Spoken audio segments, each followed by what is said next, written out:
Thursday to you. Welcome into First Take on this Friday Eve. Skip Bayless and Molly Karam here in studio. Stephen A. joins us from Philly. Gentlemen, how we doing? What's up? What's up? Good morning. How y'all doing? Good. I can't wait for one topic down the line on this show.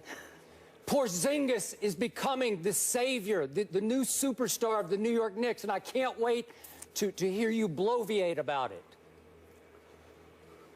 I have no comment. Yeah, I know, because you're going to have no comment when we get to the topic. Plead the fifth. Yeah. All right, let's work, gentlemen. Cowboys defensive end Greg Hardy proclaimed his innocence on Twitter by changing his Twitter profile a brief time on Wednesday morning. Here it is, quote, "Innocent until proven guilty. Lack of knowledge and information is just ignorance.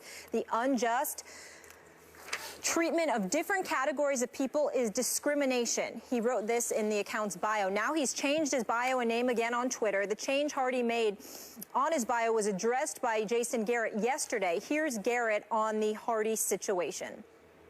I think the biggest thing we try to do with any player is just address things when they come up, and we address them in-house, and we deal with things inside these walls, and then we move forward.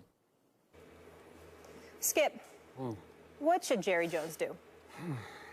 Molly, Stephen A. Smith, I've seen enough. As a lifelong Cowboy fan, I'm here to tell you it is time for Jerry Jones to cut Greg Hardy. And I'm talking about Stephen A. for the good of the locker room, for the good of the football team that I do root for. I don't root for Greg Hardy, but I do root for the Dallas Cowboys. And Greg Hardy has become more trouble than he is worth as a football player. He's become an embarrassment and now a distraction for a football team that is obviously reeling toward the end of its season, potentially at Tampa Bay.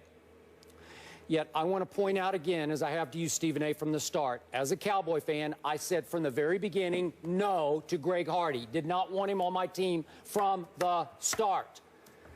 Despicable human being, as we saw in the clips that we opened the show with, convicted of domestic violence in a bench trial in North Carolina. That's all I needed to know. Enough is enough. But now I'm just talking about from a football perspective, how Greg Hardy contributes or detracts from this team's ability to win and lose football games. So now he's been involved in a very short stay with the Dallas Cowboys in 4 different, let's just call them incidents. He has only 4 sacks. He's so far helped this team lose all 4 games in which he has played. 0-4 since he returned from his suspension that he served as a 4-game suspension. So, Stephen A., I look at this and I say, remember the first interview he did? I was out of my mind about that, how remorseless he was, how insensitive he was. I said, I'm ashamed and embarrassed as a Cowboy fan. And then saw the clip again. We both went off about him barging into that special teams huddle. Like the idea of it, sort of the motivation of it, as he rebuked his teammates for allowing the 100-yard kickoff team by your Giants.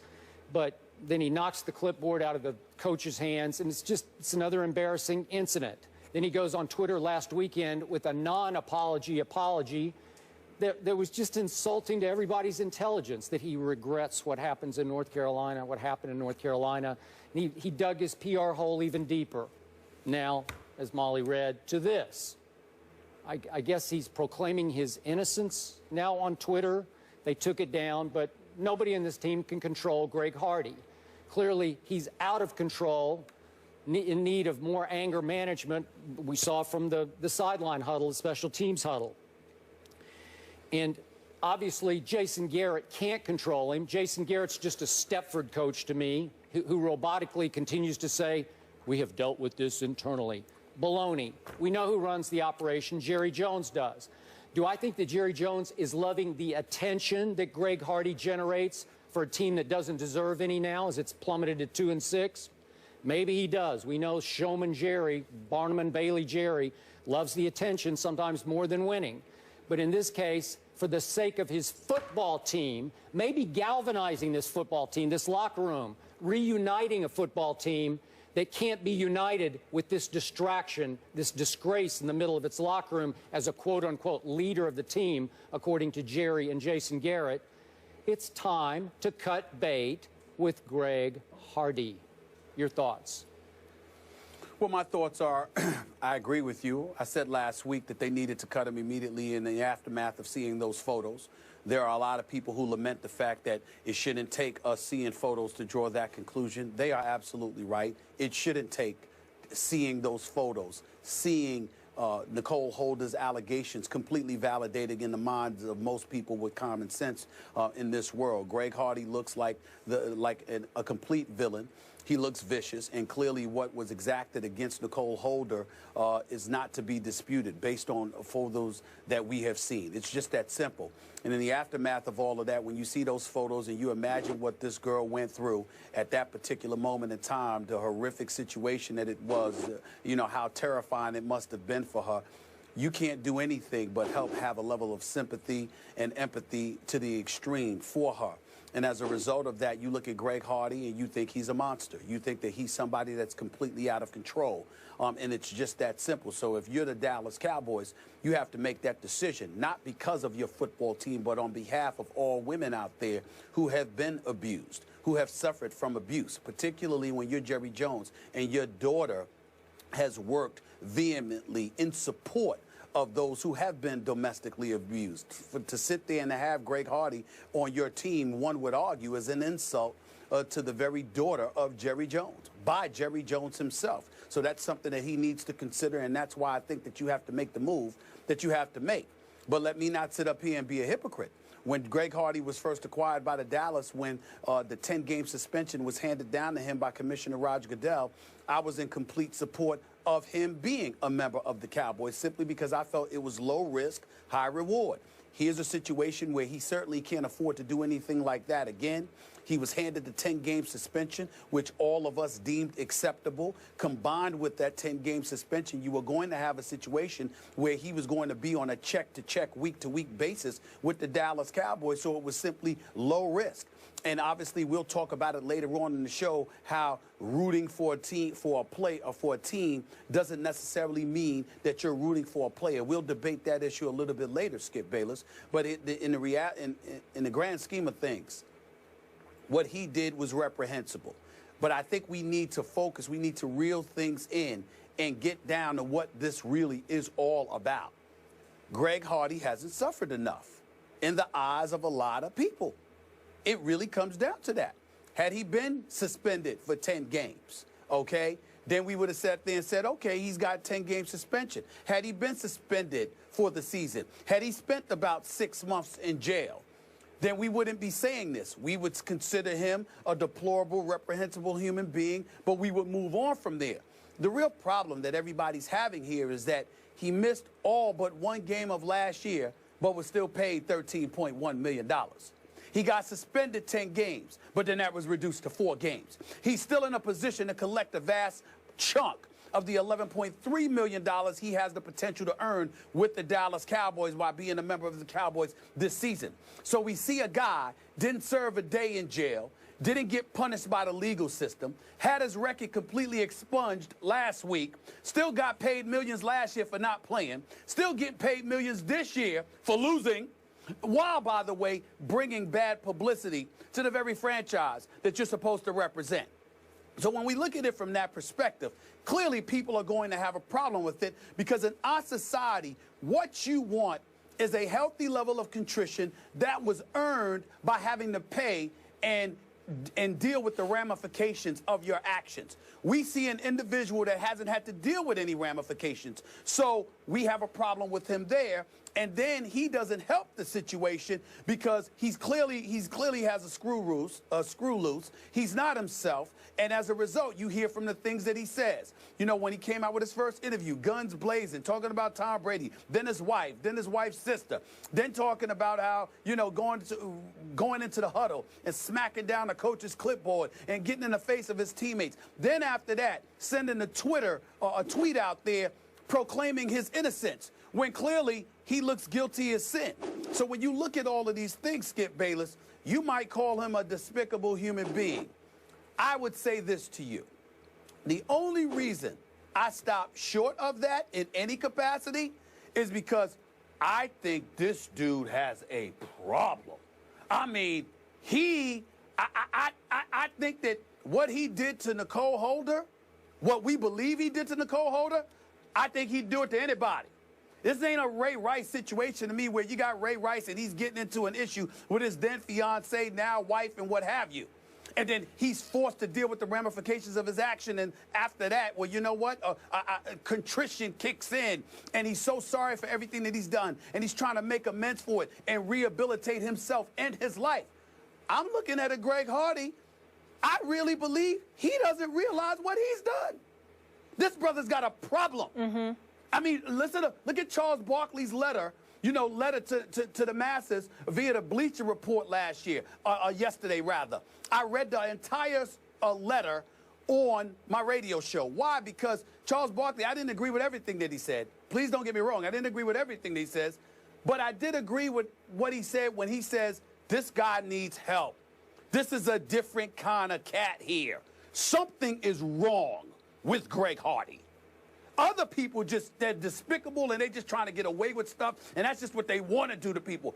Greg Hardy, to me, seems to be somebody who has no control, And I think everybody needs to be worried about somebody like him because he seems that much of a loose cannon.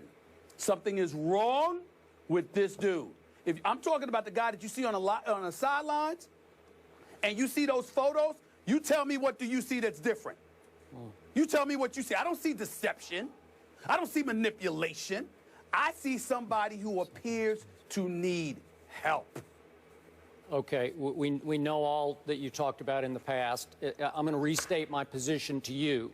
I didn't want him in the first place. The pictures changed zero for me. I just needed her testimony that I read back in the bench trial. That was enough. Despicable, out, shouldn't be back on my Dallas Cowboys. But as you also concur with me on, he was eligible to be signed. He paid his price to the NFL.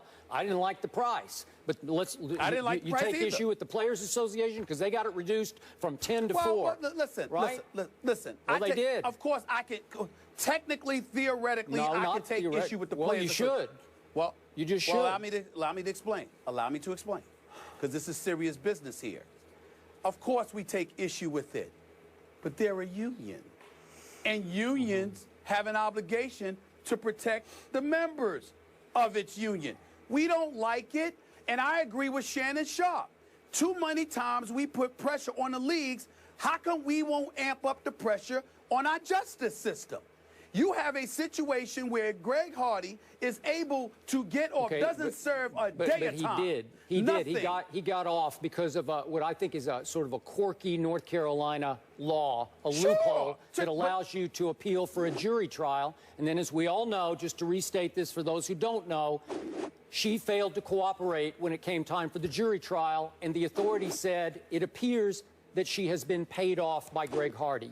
So that was the end of it. He is exonerated. He's off the hook. No. I understand that. We've explained that on several occasions, Skip. But you brought up the Players Association. And I'm bringing up the fact that more of an onus is on the leagues than it is on the justice system. If you're a Players Association, I don't like it. You don't like it. We don't think it's right. Okay, we think it's despicable. But when you have a justice system, a murderer can walk into court, Skip. He is obligated to have legal representation. If he can't provide it, the court will provide it for him. How are we going to turn around and point to the union when the justice system does the same thing? Well, How are we going to do that? I didn't like the 10 games, and I didn't like it reduced to 4. I said at least 1 year, and it should have stood as 1 year. But now, to my point, I'm talking about as a fan of a football team that is reeling. Now I'm just on a football level. He has to go because Charlotte Jones-Anderson said from the start, I'm on board because we have programs in place to rehabilitate. I'm not seeing it. I'm seeing a guy they cannot control. We know he has anger management issues. He had them in Carolina. It's part and parcel as to why he's one of the best pass rushers in pro football. But to the point of the Eagles on Sunday night, they're all saying he seemed out of it. I think it's getting to him mentally. All the distractions, all the pressure. He's losing it, and they can't control him from losing it. Why didn't they? Exactly. Why didn't they prep him for the first interview he did? Why didn't the PR staff say, hey, maybe you should think about being a little remorseful here and be careful what you say? You know, mind your P's and Q's here, because you could step in it. And he stepped all over it. Okay, and then why wouldn't you shut down his Twitter account? Yes, thank you, Skip. Why wouldn't you just tell him, hey, Greg, it's not real wise right now to have that kind of an outlet to the world, because you might get emotional some night, you might go a little over the edge, and you might hit send, and he did it twice. He hit send twice, and it makes him look even worse than he does, which is pretty hard to do. So I'm just saying that's a team problem. If the team can't control him, you've got to cut bait for the sake of your team. Trust me, Jason Witten and Tony Romo in the locker room, you think they love having Greg Hardy in there? I say no. I say it would bring the team back together if Jerry Jones would finally admit that he was wrong, swallow his pride, forget about all the attention that Greg Hardy is generating for his lousy Cowboys, and say, I've seen enough. We've got to go forward. He's more trouble than he's worth. End of story.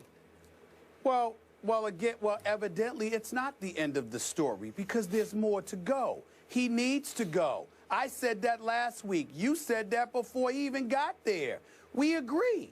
The problem is he's still there. And the things that you highlighted, Skip, this dude doesn't see it. He doesn't see it. You know, who are we to say that the Dallas Cowboys didn't prep him? Who are we to say that they didn't talk to him? I doubt it. He doesn't seem to be listening to anybody. Wait a minute. Listen, a lot of people seem afraid of him. Yep. But when his teammates went and talked to him, who was he listening to then? This dude seems loose. Yeah. He seems like he's got some big time problems. But for the purposes of public consumption, it's important to highlight the fact that you have people out there in our society. If you pay a price for your transgressions, people are usually very forgiving. Ray Rice ain't playing because Ray Rice ran average 3.1 yards a carry in his last year that we saw him, and only rushed for 660 yards that season, and didn't seem to be great to begin with when he ended up leaving the game. That's why he hasn't been back. Sure. But in terms of his level of contrition and how sorry he appears to be, there is no question he has made a concerted, if not a valiant effort to resurrect his career and his life. Greg Hardy walks around looking at us like, what the hell y'all are talking about? I don't know what you're talking about. Ain't nothing happened.